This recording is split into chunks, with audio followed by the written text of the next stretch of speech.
Nipaluna Hobart of the Namuanina people and Lutz, Tasmania of the Palawapakana people.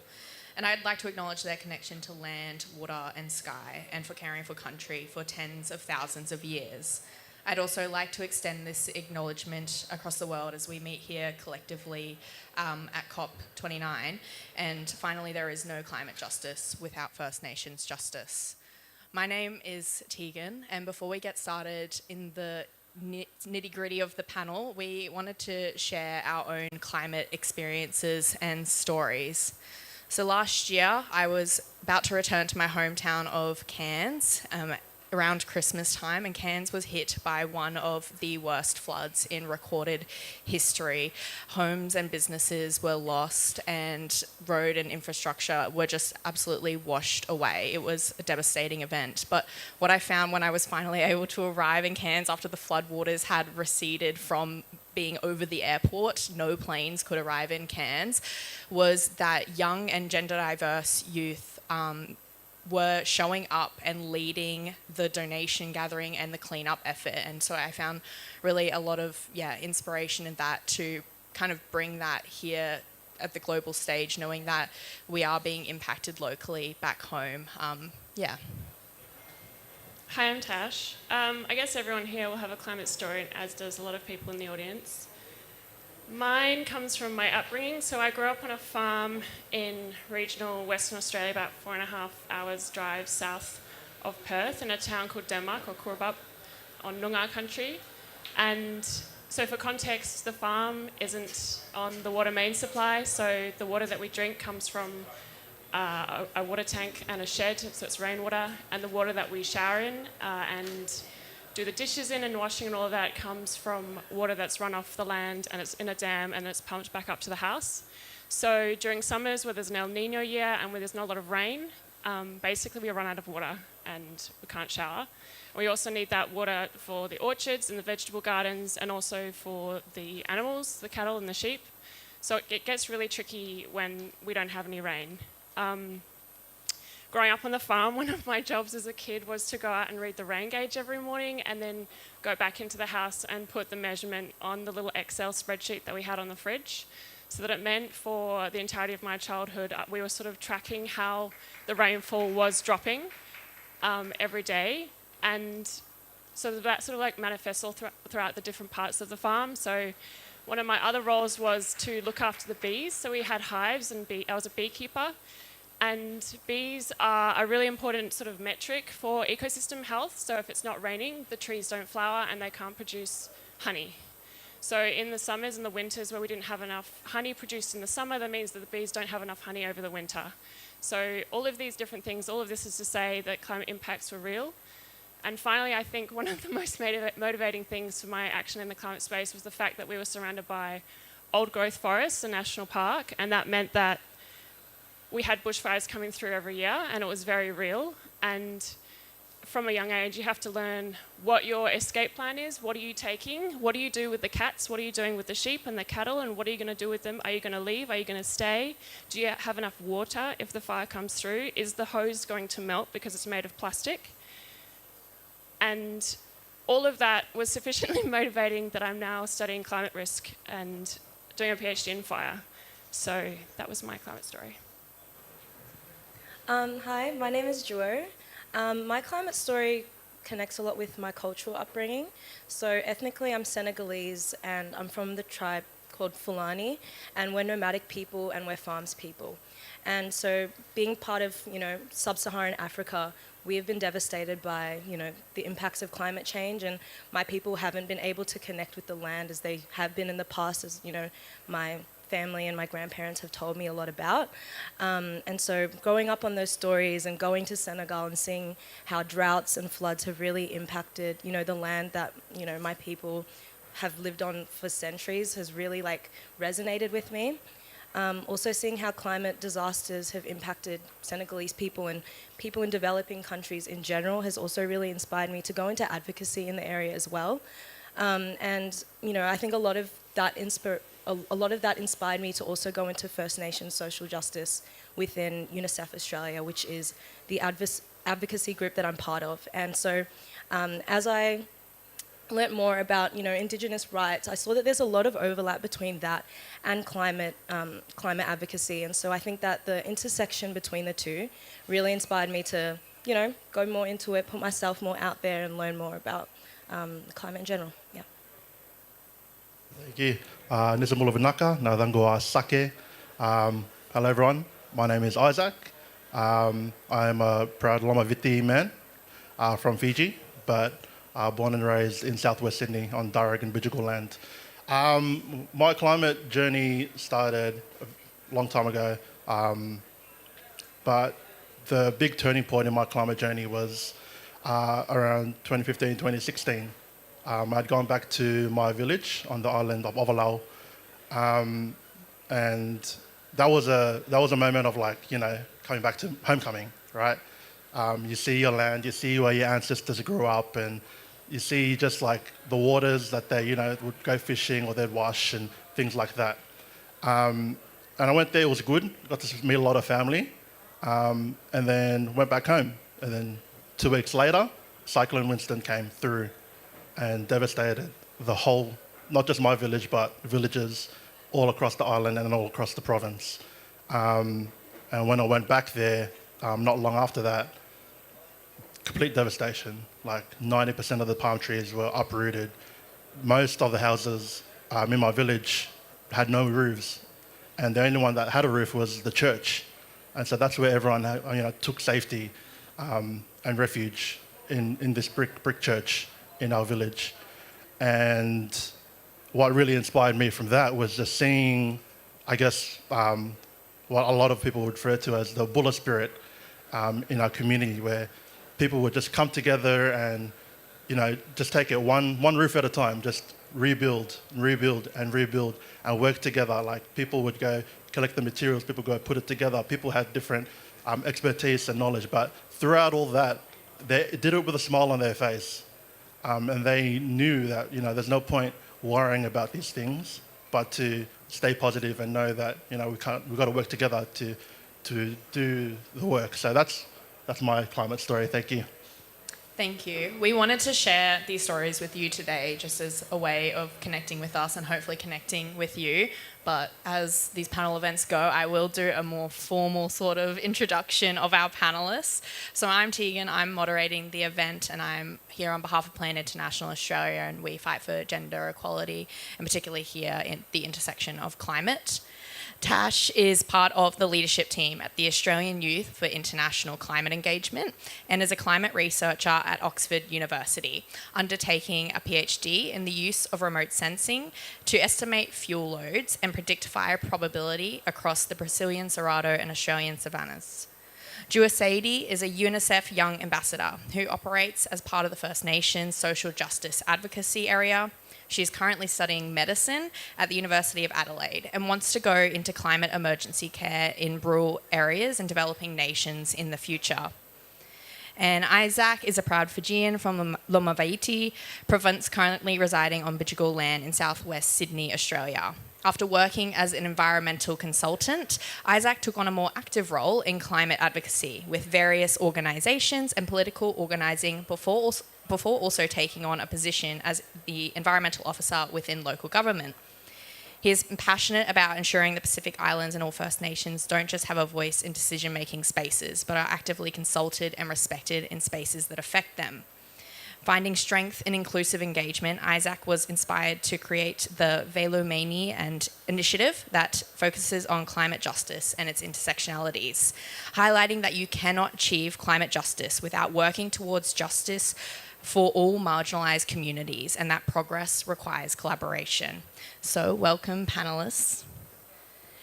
Before we get into the questions, I would like to be able to ask the crowd here some questions so that we can learn a little bit more about you as well. So I'm going to ask 5 questions, and I just want you to put your hand up of if you answered yes to that question. So who here has experienced the impact of climate change, whether that be through heat, climate disasters, or drought? I think that's everybody raising their hand. Who here has children? Got a few in the crowd. And who here is under 25? Yay, youth. Who has heard of the local conference of youth? Awesome. Okay, good start. And who has participated in a local conference of youth? A few. Okay, that's awesome. Well, we're here today talking specifically about the local conference of youth and the National Youth and Child Statement on Climate. So the Local Conference of Youth 2024 was a series of 7 face-to-face consultations with young people across Australia from May to July this year.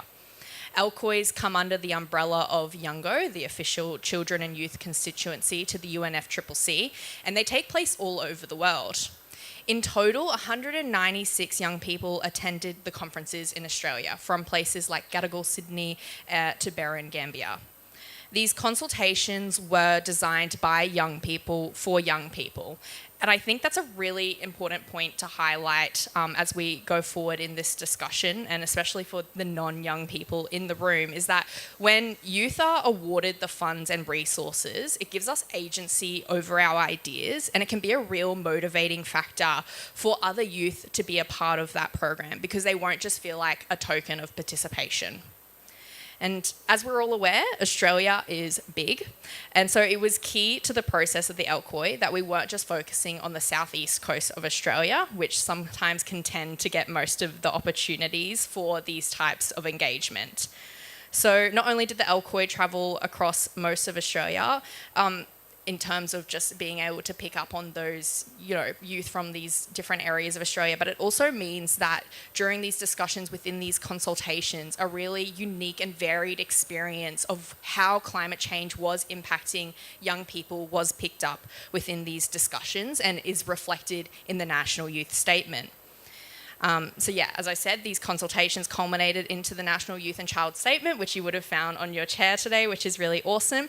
And they cover a set of recommendations across 7 thematic areas, ranging from domestic to international climate policy and how to best engage youth in these spaces. So overall, the statement summarises the views, perspectives, realities and actions that young Australians see as necessary for achieving a just and sustainable future for all. All right, now on to our first question. Jewo, you attended the Brisbane LCOY. Can you describe what it felt like to be in that room? What was the response of young people on the ground to be included in the process? Yep. I helped facilitate a consultation in Brisbane. So this was with some Model UN kids who had come in for a camp, and there was around, I think, 95 of them. And so Abby and I decided that we wanted to focus on the sociological impacts of climate change, which we were both really interested in, not only learning about, but also teaching. In that, throughout the process and talking to the kids and learning from them and their experiences, I think the one word I could use was inspiring.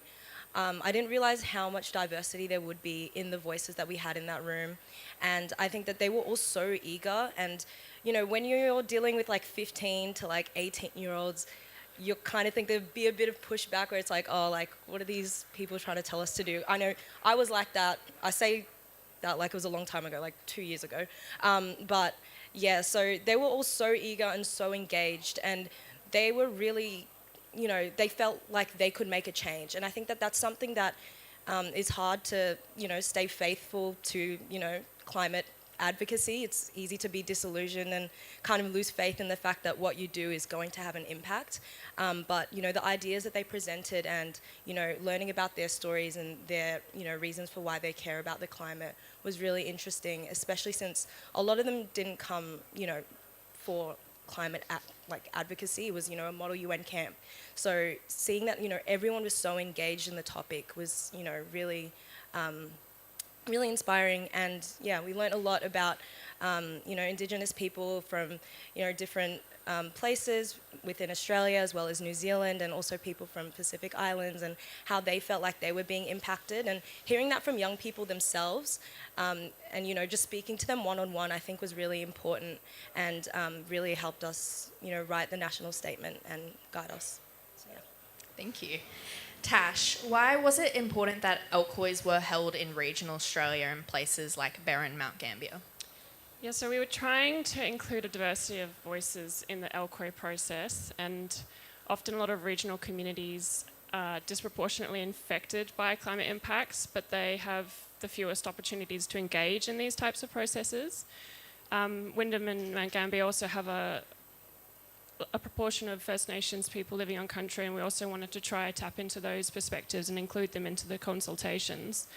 I think one of the challenges in engaging in regional communities is that there's a lack of awareness of LCOIs or the UNICEF Jewoseydi or Yango or ways that people can get involved. So even if we throw out, get involved, people don't know how to get involved because they don't know that opportunity is available to them.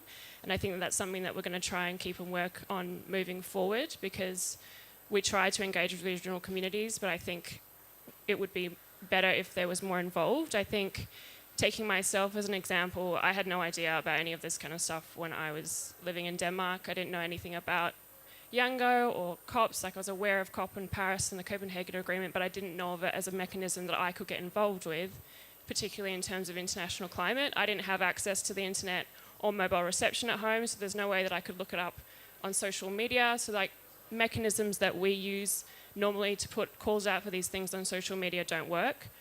And that's why it was really important that we had consultations in these communities in person, because otherwise, if there's not someone there saying, hey, come along to this consultation, it's just not going to happen. And in terms of challenges with that, I think hosting an LCOI in a community, a regional community, can be very low cost, but there are costs involved. People need to be remunerated for their time, then costs in paper and food and all of that sort of stuff. And so if we don't have resourcing to host these things in community, it's just not going to be able to happen. So. Thank you. Isaac, what are some of the barriers Pacifica youth face in engaging in these climate spaces? Thanks for the question. There's many barriers that kind of hinder the Pacifica youth community, particularly in diaspora, but also all over the ocean. I guess one of the main hindrances is trying to address the cost of living crisis, because a lot of Pacifica youth are aware of the issue and they're passionate about the issue. They just don't have the capacity to care or be engaged. And because in Australia particularly, we have such a huge cost of living crisis, and within Pacific communities, the youth are, I guess, expected to, help with like household chores and, bring in money and look after the people. There's just not that much capacity within our youth to be able to be engaged in these spaces. That's one of the main issues, cost of living. As well, a lot of like organisations and government entities and stuff, they don't take our voices seriously. They're often like relying on academic voices to speak on our behalf, but they tend to underestimate our ability to speak on our own issues and the power that we have to speak on our own lived experiences, because there is nothing more important in this movement than authentic storytelling and the sharing of lived experiences. But when other people speak on our lived experiences, it diminishes the power that this movement could have. So yeah, thank you. That's awesome. And kind of, I think all three of you have touched on different barriers to engaging youth in these spaces. Do you have any clear ways of removing these barriers that you would like to speak to? Any solutions you have? Maybe not, that's okay. But do any of you want to add anything to that, of how to remove these barriers? I think having more LCOIs in those more remote areas, and also extending it to, places like the Pacific, and getting those voices into it as well. As much as we were able to achieve with our LCOIs this year, I think there could have been even more diversity in the kind of voices we were able to get information from for the national statement. So I think, going into places like, deep into the Northern Territory and talking to people there, because their experiences, there's not going to be much overlap between them and a group of students from urban Sydney, you know what I mean? So I think that having more LCOIs in those areas, I think, is a easy, kind of thing that we'll be able to do. Obviously, long term, we have to, start talking about more, youth advisory councils and things like that. But in terms of like directly addressing those barriers, I think that having LCOIs in more remote areas and getting more diverse voices would be the way. Great, thank you. All right, I'm going to throw this question to everybody on the panel. What are some of the key messages from the LCOI that you want to make clear or take to the Australian decision makers here at COP? I'll start with you, Tash. You've got all the statement in front of you, but I can touch on finance and the nature and biodiversity spaces. So finance is a big topic at this COP, but it's also, I would argue, a really important topic beyond now because it's a really critical enabling factor to make action on the ground and impact happen. So there were several recommendations in the report. One of them is that Australia should contribute their fair share to the NCQG and that finance should include loss and damage funding as well as mitigation and adaptation funding. Another one was that fossil fuel subsidies should be redirected into climate finance, and that includes the $54 billion that is pledged for the next 4 years of fossil fuel subsidies, which is quite a sum. There should be stronger accountability and transparency because we can have these finance funds and money put into these funds, but if that money isn't then making it into the hands of the communities and the people on the ground where that impact is happening, then it's not going to actually be effective, and these goals that we have and these changes that we want to make aren't going to happen. And finally, that more funding should be directed towards the Torres Strait and the Pacific because we need to help them to transition into renewables. And they're kind of sitting in a hole at the moment, particularly the Torres Strait, in the sense that Australia is currently a donor country, but they're not arguably living in a first world conditions. On the issue of nature and biodiversity, a lot of the recommendations from the youth were along the lines of sort of more inclusive engagement and co-design, if you will, and collaboration with First Nations and Pacifica people with nature-based solutions, because again, nature-based solutions, when done really well, can be very effective in financing frontline communities, but if they're not done well and process isn't followed and community isn't engaged and it's not informed by local knowledge and local practices and local law or culture, then it can actually be very disruptive and damaging. And finally, just to sort of increase understanding of what drivers of ecological change are happening, because we're living in a world that is changing rapidly. There are IPCC reports and all that coming out with models, but they're using data from years ago, and it means that things are constantly updating and we're kind of running behind the times. So more research into what's happening into different spaces. So Thank you, Tash. Jewo, do you want to take it next? Yeah, so from the LCOI I helped run, I think that a main thing that came out of that was, and I think that we can all agree, is getting actual action. Like having the government not just say, okay, we're gonna try and maybe do something, actually having them make policies and take action and towards the mitigation of, the impacts of climate change. And since Australia is such a big fossil fuel exporter, I think finding ways to actually stop that and slow that down before, we get to the point of no return. It's easy to, have these goals, 2030, we're going to halve our fossil fuel export and use, and we're going to phase in renewables and things like that. But actually seeing it get done is, I think, what we as young people really want to see. Because, just putting plans in place now, when we're not going to be in power for, another 20, 30 years, I think is unfair to us. And so I think that was a big thing that came out of the LCOI, as well as, wanting to have more child and youth engagement within those spaces and more conversations between decision makers and even just intergenerational conversations. A lot of people of older generations don't really understand, why we are fighting so hard about climate change. I know that that's many conversations I've had to have with my dad, who, up until very recently didn't even believe climate change was a thing. But I think having those conversations is really important, and getting more young people interested and advocating for climate, I think, is really important, because the more voices we have speaking on the matter, the more people are going to listen. So yeah, that's what I'll say. Thanks, Joe. And I'm sure a lot of young people can relate to having family members who it's hard to have a climate conversation with. I definitely have experienced that. Isaac, do you have anything to add on that, on recommendations? Yeah. I just want to second, what both of you have said. Meaningful, engagement with the community, particularly out in low socioeconomic areas, but especially being specific with the wording around First Nations and being, intentional with the inclusion of Aboriginal and Torres Strait Islanders, because Torres Strait Islanders are often left out of the conversations when it comes to First Nations issues. But as well acknowledging that, you can't have for climate justice without Indigenous rights.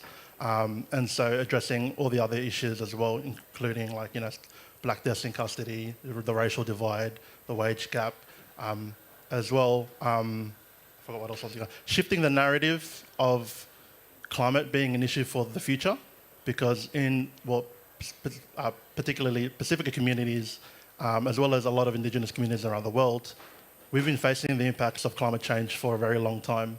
And we've been dealing with it, we've been moving on, we've been resilient, even though we shouldn't have to be, because it's not our fault. But we have that knowledge, and it's about, just shifting that narrative to let everyone know that climate change isn't an issue for the future, it's an issue of the past, and it's an issue that we have been facing and are continually having to face. Really powerful and beautiful words. Thank you, Isaac. You all have the youth statement in front of you. I urge you all to read it and take it back to your organisations and really, continue championing that voice of youth back home in Australia in domestic climate policy as well. All right, moving on into the future. If Australia is selected to host COP31, or for even COPs going forwards, regardless of if Australia is selected, what recommendations from the statement should be considered for effective youth engagement in the lead up and during the conference? Or what would you like to see youth engagement look like in the lead up to COP31? Tash? I can start. One thing that I did think about this is that there's a lot of focus at the moment about strengthening relationships and partnerships between youth and Australian, Torres Strait, First Nations, Pacifica youth in the lead up to COP31. I would hope that these are going to continue on even if we don't get COP31, and even if we do get COP31 beyond that. And that means that all of these processes and relationships that we're trying to build at the moment need to be done sustainably and in a way that's sort of based on genuine partnerships and that are meaningful. I think we as young people really need to be in this space, but we also are unfortunately kind of reliant on doors being open to allow us to be in this space. And I would hope that moving forward, that regardless of a changing government or any of that, that we continue to be able to build on what we've started building over the last few years in this space. So, yeah. Thanks, Tash. Joe? So I think that if we were to host COP31 and, the government decided, we really want young people to be a part of the planning and the running of this, I would say that diversity in voices is so important, not just in, cultural background, but also in just lived experiences. Having people of different cultural backgrounds is one thing, but also getting people of different socioeconomic backgrounds and how that impacts their experiences with climate. Climate finance is such a big issue, and like Isaac touched on before, the cost of living crisis is going to hit us really hard very soon, and it's already hitting us.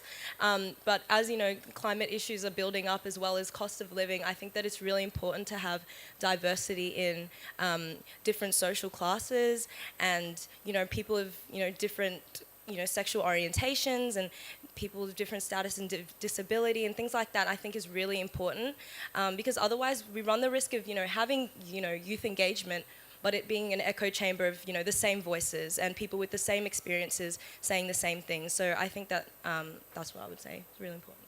Thanks. Isaac, do you have anything to add? So Turkey's still trying to get that bid going as well. So we've got to acknowledge that Australia still has a bit of a fight on their hands to secure that. But I just want to say that the Pacific are watching how Australia is going about this, particularly looking at how Australia treats their First Nations, Aboriginal and Torres Strait Islander communities, because that's an indication of how they will want to partner with us if they do want to have a meaningful engagement with this bid. So currently, it's not looking like it's going to be the most authentic engagement. It seems very superficial with the way that they treat the First Nations people here in Australia and Xenakis. And so they need to address that as a matter of priority, but also, I forgot where I was going with that.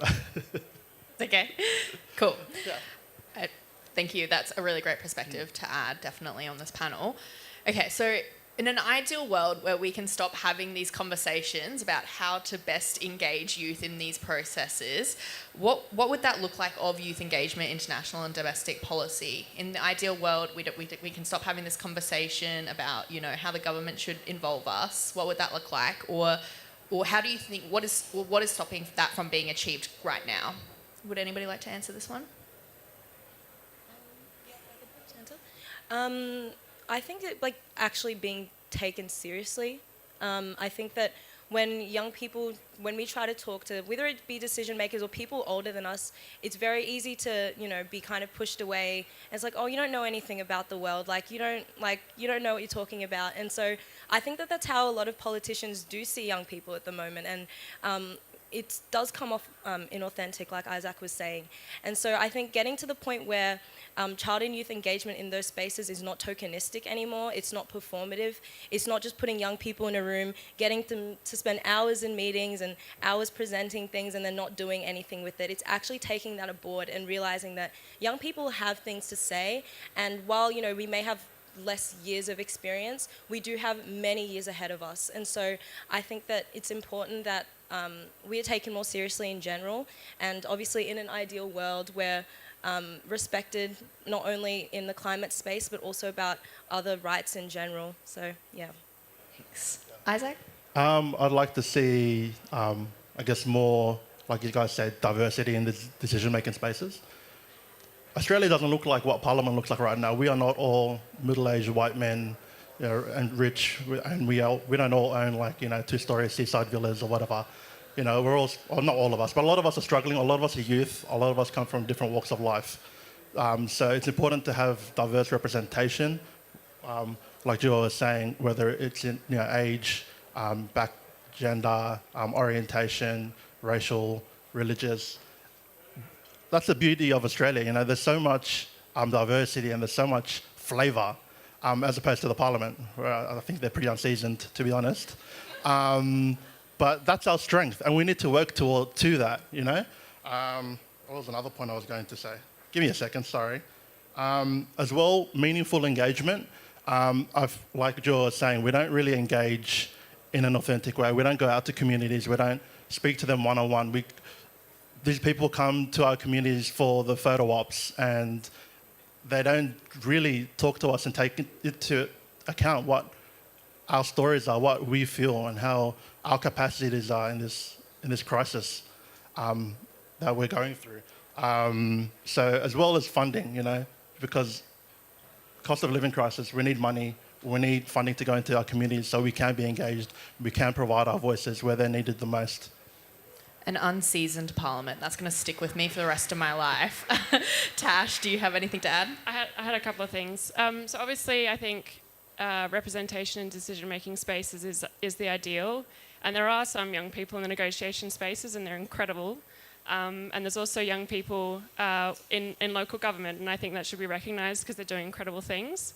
Unfortunately, that is the minority, and it probably will stay the minority. But just to add on what the points these guys are saying in terms of diversity, I think diversity also in terms of recognising that young people engage in this space in very different ways. For some people, it's writing policy and engaging on that space. For some people, they're in the corporate sphere, and leadership in climate in that space means doing it through there and net zero plans for their company. But also, there are a lot of young people doing community work and community-led work and coming to these international fora and upskilling themselves and then going back into their communities and telling everyone around them what it's like. And that, I think, is also a really important way of engaging in international policy, and one that we could probably develop a lot more, and it's one that we can develop in the spaces of Torres Strait Aboriginal and Pacifica communities. Another point that I had was that we're at a climate conference, but a couple of weeks ago there was COP16 in Cali in Colombia, and I think it would be nice moving forward if there was more interaction between youth in the biodiversity space and youth in the climate space, because as we know, they're very interconnected, and the goals of the Paris Agreement have to be achieved along with the Kunming-Montreal Global Biodiversity Framework. I'd like to recognise in saying that this is not, a systems perspective is not a new idea. First Nations, Torres Strait Aboriginal and Pacifica people have been taking a systems and a holistic perspective to environmental governance for a long time, and I think lot of non-Indigenous spaces have made everything siloed because we think it's easier to deal with the individual problems, and now we're kind of realising that it's not taking care of everything properly. So that was another thing.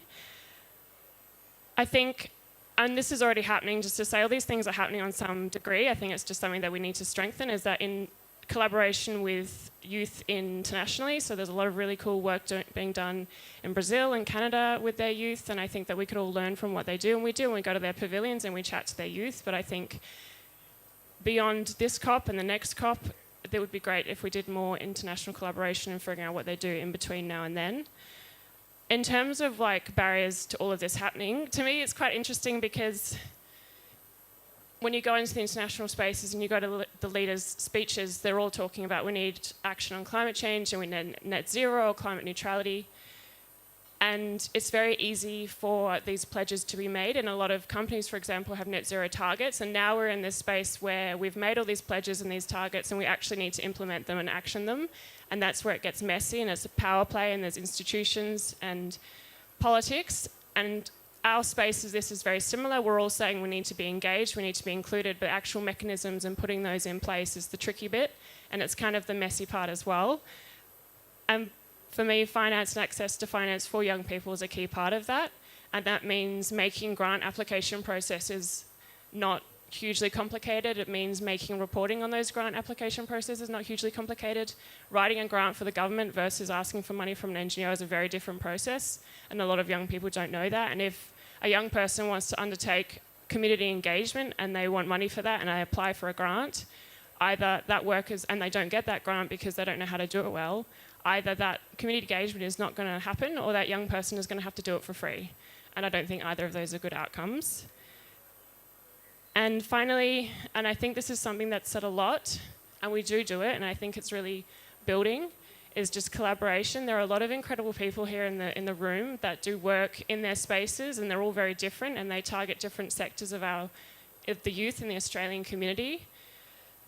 And I think that if we did that more, and we continue to build those meaningful relationships between the different groups and everyone that's doing that, I think that would be really great. It's good to have cohesion across the groups, but also maintaining the individual identities as well, which might sound like a bit of a not going to happen, but that's the dream. That's the ideal. Thanks, Tash. I think everybody's made some really strong points here today that I think a lot of us will carry forward. Before we get into a Q&A session, I do want to throw it to the crowd to see if any of you want to speak on how you think youth should be engaged in international climate policy, or if you have, programs or solutions that you're already implementing in this space. I'm happy to bring the mic over to you if anybody wants to speak to that. Don't be shy. No? Okay. That's all right. If you think of something in the Q&A section, you can also do that. All right. So does anybody have any questions for our panel to answer? We got one in the front over here.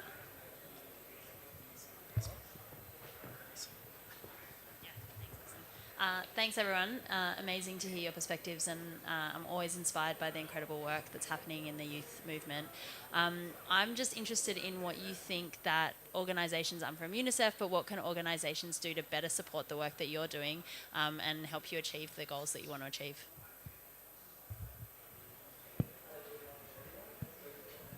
I guess I could talk on this a little bit. I've founded an initiative called the Veilomani project, which is focused on progress through collaboration, and it acknowledges that we can't have justice without working together. So it's important that organisations come and consult with us. So Veilomani project works at building capacity from Pacific youth in the diaspora, and kind of for lack of a better way of saying it, inserting Pacific youth into these organisations so they can influence these organisations from the inside out. So it's just finding these communities, and because everyone's doing really great work, regardless of what community it is, there's people in there that's doing some incredibly good work. And so it's just about going out there, finding these organisations and really moving out of your comfort zone. You don't have to just keep talking to the same 2 or 3 organisations. You've got to go out there and diversify your taste buds.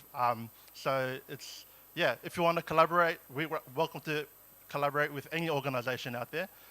If you want some Pacifica engagement, youth engagement, you just got to go out there and got to ask, right? So yeah. I agree with Isaac. The only thing I would add to that is that you have the capacity to open doors that we can't, or it's easier because you're an established organisation to get into spaces. And I think sometimes bringing a young person along is, and it's already happening, I want to acknowledge that, is a really effective way of helping.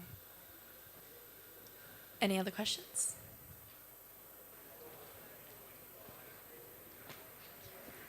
Thank you so much.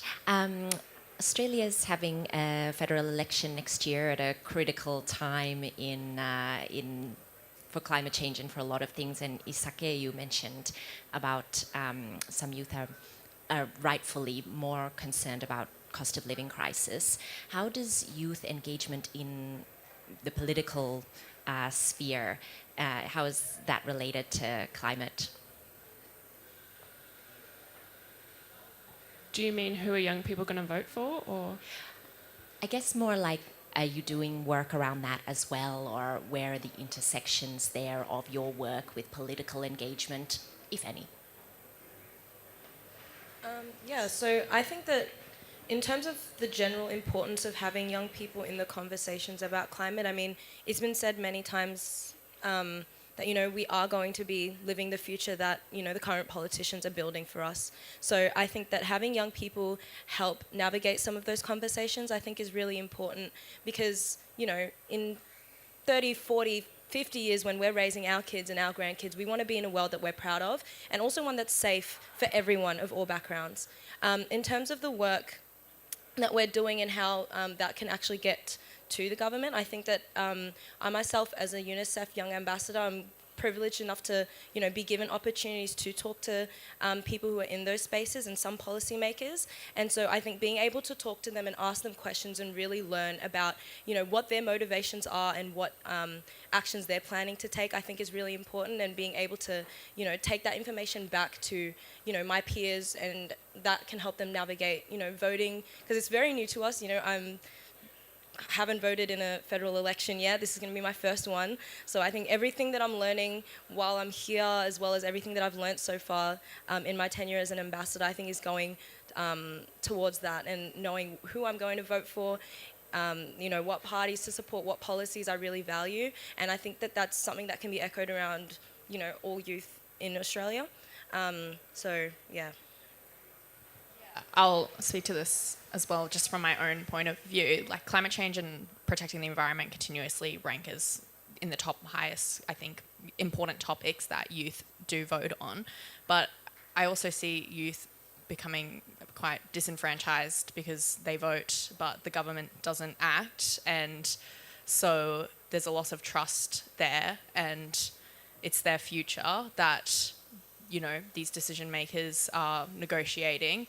And I come from a very unique part of the world where, like, youth really have lost that ability of trust, and so they just they do local actions. And I think that's kind of, yeah, a really important key part of this is, like, yes, voting is important 100%, and that needs to be reflected in the policies that you're voting for. But yeah, it's so easy to become disenfranchised from it when the governments aren't acting. And yeah, I just see youth always on the front lines, you know, trying to make up for what the government lacks in doing. I think just to add on to that as well, yeah, we are disenfranchised, and that's comes to a lot of the issues that we've spoken on before, cost of living, lack of funding, as well as not having the resources. Even here at COP, there's almost 2,000 fossil fuel lobbyists that are out there just continuously engaging and, you know, inserting themselves into these spaces. But there are way more youth, there are way more diverse people out there. But they've specifically, like, created this system so it seems out of reach for all of us. But at the end of the day, these politicians are just people. They're maybe more richer than a lot of us, but they're just people, you know. They live their day. They got to eat, they got to sleep, they got to do everything that we do. They're not these superheroes that, like, do cool things. No, they're just regular people. So there needs to be a process to demystify that for a lot of us. And it's just not clear that they're as accessible as they should be. So it's just about, like, breaking those barriers down as well. Hello? Yeah. I also think that comes back to your point of diversifying Parliament as well, as we want to see people reflected in our Parliament. We want to see, Indigenous Australians, we want to see young people in these positions, because that is how we can also build back our trust and have hope for our future as well. Does anybody want to add to that? I think I might just add in a little bit. Sorry, I'm a young ambassador for Australia as well, UNICEF Australia, and something that I noted when you were speaking before, and I was also involved in the LCOI process, but increased finance and resources should be provided to First Nations communities to support locally led adaptation and mitigation. A more localised approach must be informed by the people who are on the ground leading grassroots efforts to combat the impacts of climate change.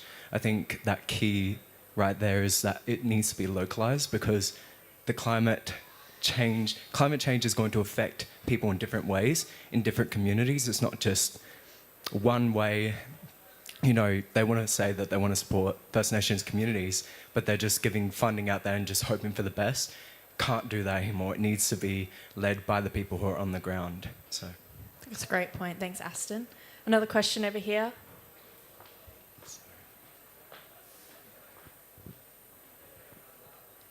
Hi, everyone. I just would love us if we could expand on what you were just talking about people are just people, because I find that so often in these spaces, and know as a young person, being in young people places, that we often stick to each other and are often in places of anger or frustration with older generations. And what I'm curious about, and from your experience, is how do we have these intergenerational conversations that are based on empathy and connection and love, that they're just another human and that they're doing the best they can with what they think is right, just the same as we're doing the best we can with what we think is right. And so from your experiences, and even with your dad, what are the practical tips that you have for us as all generations sitting here in this conversation right now to be able to connect with one another on a human level to be able to solve these great problems? I think the biggest thing is, or the first thing we need to do is actually try and understand where they're coming from. I think that when the school strikes for climate was happening around, 2019, 2018, I think I was in year 7, and I remember going and my dad being like, you're wasting your time with this, I don't know why you're doing this. And I remember being so mad at him. I was like, you're so ignorant, you don't know anything about the world, you're old, get out of my face, stop telling me what to do. And I think as I got older and I matured and I talked to him about why he feels that way, I think that changed my outlook a lot. And so I think that this can also be echoed in conversations about the voice as well, and I think that a lot of us had to grapple with those kind of conversations intergenerationally. And so I think first learning where are they coming from and trying to break down and educate each other, first of all, rather than, both people kind of being like, okay, you're ignorant, and the other person saying you're ignorant, and then it's kind of just you're at a standstill almost, where it's just gonna, no one's going to back down. So I think learning where the other person is coming from, I think is really important. And then that allows you obviously to trying to educate them in a more empathetic way instead of, coming off, like you've got a superiority complex, which my dad told me a lot. But so I think that, I think that would be the most important thing. Yeah, and just to add to that, and this is really coming from my academic background, which is so annoying of me to do, but we know we're engaging with climate denialism, that just stating facts doesn't work, and it comes back to values. So when we can have an aligned value on something, that's when we can see progress within our discussions or our conversations and being able to relate to each other as well. And that's definitely reflected in the research around this. And I think you put that beautifully. But yeah, it really just comes back to values and finding that common ground. And one thing I would also add is around how do we engage intergenerationally is stop segregating youth into just youth consultations. Oh my gosh. I think, why can't I just be involved in the general conversations? Why do I just have to be in a youth consultation? I come from, I have experience in many different areas, not just as being a young person. So yeah, I also really would love to see a change in that. I think it also helps to understand that everyone at a deeper sense is just trying to do good things. And people have a lot of people have a weird way of going about doing good things, but understanding that everyone generally has best intentions for wider people. And I was just listening to the CEO of ExxonMobil the other day. He had a talk on things, and he was talking about how his values are around, meeting stakeholder expectations, and everything was about, economic values. But that's his reality. He doesn't have the wider picture, and then in that sense, he's not as wealthy as us because we have that wealth in knowledge, in community, and stuff like that. So it's about reframing that and understanding that, yeah, he might have good intentions. He's just going about it a different way, and everyone kind of wants to be the hero of their own story in that sense. Yeah. Tash? Kind of want to ask you this question, Heather, because I feel like this is your area of knowledge. The only thing that I wanted to add to what everyone said is that just in recognition that we luckily or unfortunately have grown up in a world where we've been educated about climate change from a very young age, and it's been a reality for a lot of us from a very young age, and some of the older generations haven't grown up in that world, and sometimes they're a product of the fact that they grew up in a world where they were taught something different. I think when you grow up and you're experiencing climate impacts and you meet someone who's like, oh, I don't really know if is climate change even real, or is it actually humans that are causing it? Actually, it's just the sun doing something funky every X minute. Like, regional Australia is full of these fun conversations. Recognizing that it takes a toll on you when someone is questioning something that you spend your entire life trying to fight. And so just to add like a welfare point, recognizing that does take a toll on us, and I think it's important to be together in that. But I kind of sneakily do want to ask you this question, if that's okay. Of course, thank you for your answers. The reason that I wanted to bring it up, because I think that it's one of the most pivotal parts for us in changing the conversation. Instead of a 1v1, us versus them narrative, in how do we actually come together to make it happen? And I thought about it because on the screen, when you mentioned Mount Gambier, I actually met a 94-year-old man from there who I travelled around Australia with, and really got to learn about his perspectives from a different perspective. And I do not agree, but we are still very good friends, and he's my adopted grandpa. But it took a lot to come to that place and have those conversations. And I think that if we could all go from a lens of, I wonder what they know that I don't know, that's informing this decision-making process, or how could I see this from your shoes? Because every person is a son or a daughter or a mother, father, brother, sister as well, not the enemy. And how do we come from that perspective when we're having conversations in negotiations, when we're having conversations at pavilions and in community? What does that look like? So I'm really intrigued. And if anyone else has any more ideas, I'd really love to hear them, because, yeah, like you said, Tash, this is my area of expertise, and I'm obsessed with collecting good strategies for us all to be able to come together. Thank you. Any more questions? We got one right at the back. Thank you, panellists, for gifting us your stories. I think we can all agree that young people give so much to this movement, and we often don't see the change or the impact that we wish to see, especially through the UN process. And it can be really disheartening, and we lose so much brilliant talent because of that. I'm curious to learn how you and your communities keep your spirit strong, so that we can do this work sustainably for the long run. And yeah, how do you keep your spirit intact? That's a beautiful question. Thank you. Who'd like to lead on that? I can start. I agree, Mary. I think it can be really challenging. I work in science, and obviously it's never a good story. I personally get a lot of strength out of listening to other climate stories and hearing other people like yourself, Lala in Jamaica, and Isaac, and everyone else here in this room, sharing their stories and how it's impacting them and their communities. Because for me, I'm pretty deeply motivated by that local impact, so that's really good. I'm also it's really nice for me to actually just get out of the space that we're in and go back out into nature and sort of see what it is all about again and reconnect, because sometimes I think when you're ending up reading endless reports and endless statistics, it becomes so abstract and separate from what we're actually trying to achieve that I always just like to go on a hike. Yeah, no, I agree. I think connecting with nature is like the number one thing that like you can immediately look around you and be like, okay, yeah, this is what I'm fighting for. This is what I want to protect. And, you know, when it comes to, you know, having those conversations with the communities that are being affected, I think that that also further motivates you. If, while I'm not like directly impacted by climate change, I know of many people. I know that, you know, my family back home in Senegal is being impacted, and hearing their stories and, you know, what it was like when, you know, they didn't have to worry about, you know, years of droughts or years of floods even. I think hearing about that is what's like motivates me to be like, okay, I want to get back to that point. I want my people to be able to feel that joy and that connection with the land again. So yeah. I think for me, number one is just remembering to breathe.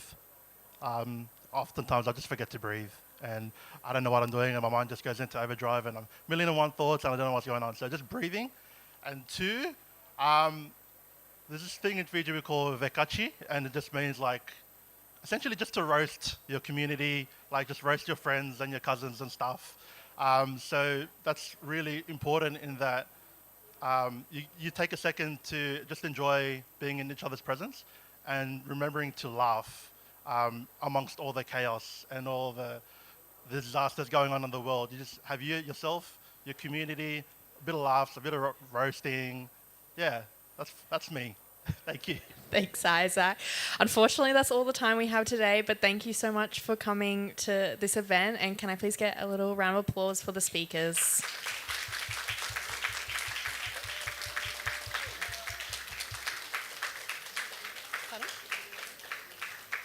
And we do have a little video to be played here at the end as well.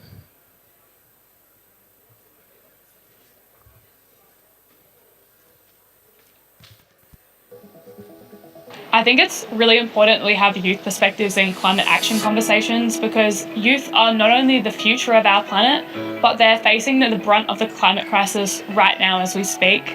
Young people are facing disruptions to their schooling, to their livelihoods, to their careers. So I think it's really important to get young people in the room to speak about how the climate crisis is impacting them, but also what they want to see for our future that we're taking hold and want to shape.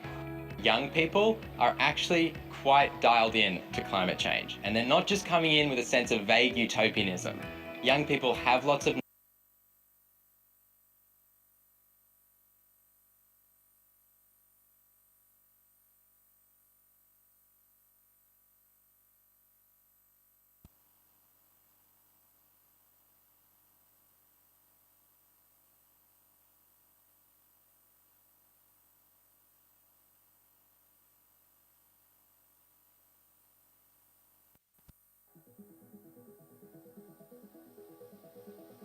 I think it's really important we have youth perspectives in climate action conversations, because youth are not only the future of our planet, but they're facing the brunt of the climate crisis right now as we speak. Young people are facing disruptions to their schooling, to their livelihoods, to their careers. So I think it's really important to get young people in the room to speak about how the climate crisis is impacting them, but also what they want to see for our future that we're taking hold and want to shape. young people are actually quite dialed in to climate change, and they're not just coming in with a sense of vague utopianism. Young people have lots of knowledge and want to be heard.